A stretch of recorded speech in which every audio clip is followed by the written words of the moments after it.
No meio dessa pandemia, a gente ouve falar o tempo inteiro que o que está causando tudo isso é um vírus.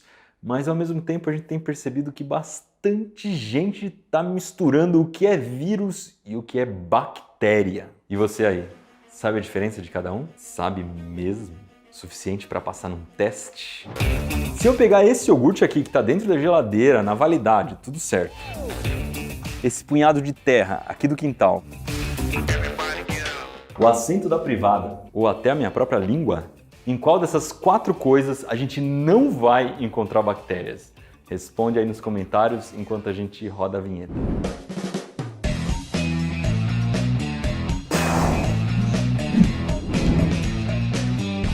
Eu desconfio que praticamente ninguém colocou a tampa da privada. Mas se você colocou o iogurte, a língua ou a terra, tem bactéria em tudo isso. Mas relaxa aí que existem bactérias do bem. Algumas servem, por exemplo, para transformar alimentos, fazendo com que o leite vire iogurte. Tem outras que transformam coisas mortas em nutrientes para o solo, e isso é importantíssimo para a gente poder reciclar, para a gente ter um ciclo da vida. Dentro da gente tem uma série de bactérias que ajudam na digestão, para a gente poder comer, absorver os nutrientes e depois você sabe. Mas isso, infelizmente, não quer dizer que todas as bactérias sejam do bem. Na sua boca, por exemplo, tá cheio, né? Tem um monte de bactérias. Estão ali comendo os restinhos de comida que você deixou. Algumas são até mais ou menos, ajudam no equilíbrio da saúde da boca, mas outras causam cárie, gengivite e uma série de outros problemas de saúde. E aí não tem jeito, você tem que escovar os dentes, passar fio dental e usar produtos que matam as bactérias, os bactericidas.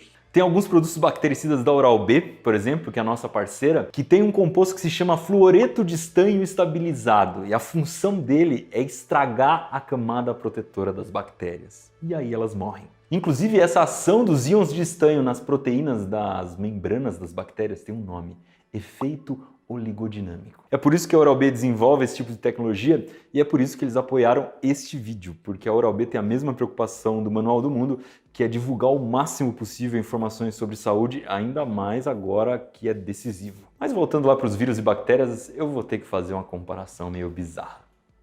Se a gente fosse comparar a estrutura dos vírus e bactérias, o formato que eles têm, como é que eles funcionam, a bactéria seria um telefone celular, um smartphone, enquanto o vírus seria tipo um telefone velho, desses telefones com fio. A bactéria é muito mais complexa porque ela é formada por uma célula, ela é um ser unicelular. Não é por isso que eu estou comparando com o telefone celular. Ter uma célula, por exemplo, significa que ela tem todo um conjunto de membranas para deixar algumas coisas entrarem, outras coisas saírem da célula, que ela tem uma série de órgãozinhos pequenininhos lá dentro, as organelas que regulam todo o funcionamento da célula, que ela tem bastante autonomia para se reproduzir, para se alimentar, por exemplo. Ela pode pegar algumas substâncias, quebrar quimicamente, aproveitar a energia delas, é assim que ela faz com o leite, por exemplo, e a célula é bem independente por causa disso, né? Ela não depende muito de outros seres vivos, assim como um telefone celular, ele não precisa de fio, não precisa de nada, ele se basta, tem um monte de apps lá dentro que funcionam de um jeito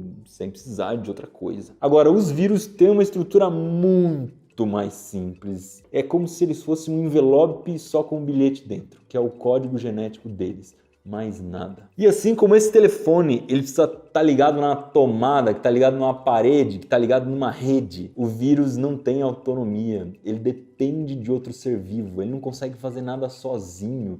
Ele precisa infectar alguma coisa, uma planta, um animal, uma bactéria. E aí que está o problema. Quando o vírus encontrar a célula vítima, pode ser uma célula sua, pode ser uma própria bactéria, ele vai invadir a célula, modificar as estruturas internas da célula e fazer com que a célula passe a produzir mais vírus. É como se você sequestrasse uma fábrica, mudasse as máquinas e treinasse os trabalhadores para produzir as coisas que você quer. Chega uma hora que essa célula já produziu tanto vírus que ela arrebenta, solta esse monte de vírus e eles vão infectar outras células. E aí você já imagina o tamanho do problema. Você já deve ter ouvido a expressão "o que não tem remédio, remediado está". E infelizmente isso serve um pouco para os vírus também.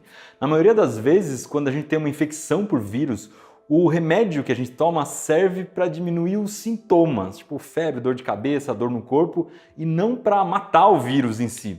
O problema é que a maioria das pessoas não sabe disso. A nossa roteirista estava contando que logo no começo da pandemia o pai dela teve uns sintomas de coronavírus e aí ele foi correndo no armário que tinha em casa, pegou uma caixa de antibióticos que ele tinha lá e começou a tomar. Essa é a melhor coisa de se fazer, né? Não! Primeiro que a gente não pode tomar antibióticos sem prescrição médica. Isso é importante. A segunda coisa é que antibiótico serve para matar bactéria. E o coronavírus, como o nome já diz, é um vírus. Quando a gente tem uma infecção por bactérias, o nosso corpo começa a lutar contra elas. Só que elas se reproduzem muito rápido. E aí talvez seja melhor tomar um remédio para conseguir combater melhor esses bichinhos. A vantagem das bactérias pra gente é que as bactérias são outro organismo. Então você pode ter um remédio que ataca muito bem as bactérias, mas ataca praticamente nada a gente. E aí fica relativamente fácil de encontrar um remédio contra bactérias. Isso não quer dizer que a gente pode usar antibiótico à torta e à direita, porque se a gente usar do jeito errado, ele pode matar só as bactérias fracas, deixar as mais fortes vivas, elas vão se reproduzir, e aí você vai ter uma infecção com bactérias muito piores. Quando a gente fala de vírus é mais complicado, porque ele rouba o controle do seu corpo, ele faz com que o seu corpo jogue contra você. Então, atacar o vírus pode significar atacar a gente mesmo, porque ele está ali no controle das nossas células. É por isso que é tão difícil criar um remédio contra vírus. E é por isso também que na maioria das vezes, se você tiver uma infecção viral, mas os sintomas forem leves, tipo se tiver uma gripe fraca ou até um coronavírus em que você não tem febre alta, não tem falta de ar, a indicação é que você espere esses sintomas passar, porque é melhor deixar o seu corpo agir contra o vírus. Fazendo uma outra comparação bizarra, é como se o seu corpo fosse essa faca e os vírus fossem essas uvas. Eles estão numa batalha muito louca ali, um atacando o outro, mas a gente sabe que a faca, no fim das contas, é mais forte do que as uvas e vai acabar ganhando. É só uma questão de tempo. O problema acontece quando a doença é muito agressiva e o nosso corpo está fraco, está debilitado, tem algum problema. É o que está acontecendo muitas vezes com o coronavírus. É como se a faca tivesse sem fio, tivesse ruim de cortar. E ao mesmo tempo a gente pode ter muito mais uvas atacando a faca.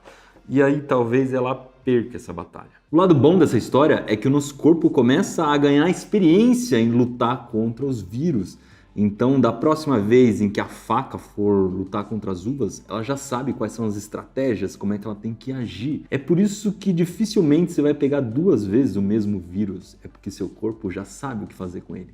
Inclusive, esse é o princípio de várias vacinas. É como se você tomasse uma dose de uvas meio fraquinhas, meio café com leite, para o seu corpo ir treinando contra elas. Como se não bastasse os vírus trazerem tanto problema, os bichinhos ainda são polêmicos. Quer dizer, bichinhos talvez não, porque a polêmica é justamente essa. Tem muita gente que defende que os vírus simplesmente não são seres vivos. O argumento para isso é que para ter vida precisa ter célula, e vírus não tem célula. A célula é importante para a vida porque com todos aqueles órgãozinhos, as organelas dentro delas, elas conseguem 2 coisas muito importantes. A primeira é tirar a energia do ambiente, é comer, se alimentar. E a segunda é se reproduzir, passar o material genético para frente. E como o vírus não tem célula, ele não tem vida. E tem as pessoas que pensam de outro jeito. Tem cientistas que entendem que a parte importante da vida é ter filhos, é ter descendentes, passar o material genético para frente, mesmo que para isso você dependa de outro ser vivo, como é o caso dos vírus. E eles conseguem invadir uma célula e reproduzir o material genético e passar esse material genético para frente. Então, para essas pessoas, o vírus seria, sim, um tipo de vida. Para terminar, como lá no começo eu sacaneei vocês com aquela enquete que não tinha resposta, agora a Mari vai me trollar. Ela fez uma lista de doenças e eu vou ter que adivinhar qual é causada por vírus, qual é causada por bactérias. Eu não olhei essa lista. Vamos ver se eu tô afiado.